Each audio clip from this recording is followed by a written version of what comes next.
आज काय नाश्त्याची व्यवस्था आहे का बाहेरून आणत आहे? हो आहे आहे केले जरा धीर तर धरा. हे बघा कॉर्न चीज कटलेट केले मी मस्तपैकी. खाऊन बघा किती छान लागते ते. करायला पण जरा वेळ लागतो ना. ठीक आहे, बघतो.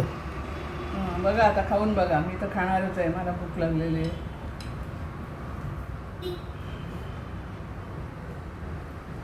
हे बघा मस्त त्याच्यात चीज भरले, किती छान दिसते बघा.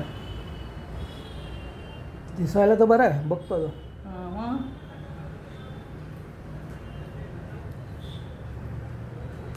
एक नंबर. तुम्ही पण असं करून बघा, म्हणजे तुम्हाला कळेल किती छान लागते ते. मुलांना टिफिनसाठी वगैरे पण छान. आणि माझा हा व्हिडिओ तुम्हाला आवडला तर लाईक करा, शेअर करा आणि सबस्क्राईब करा. तोपर्यंत धन्यवाद.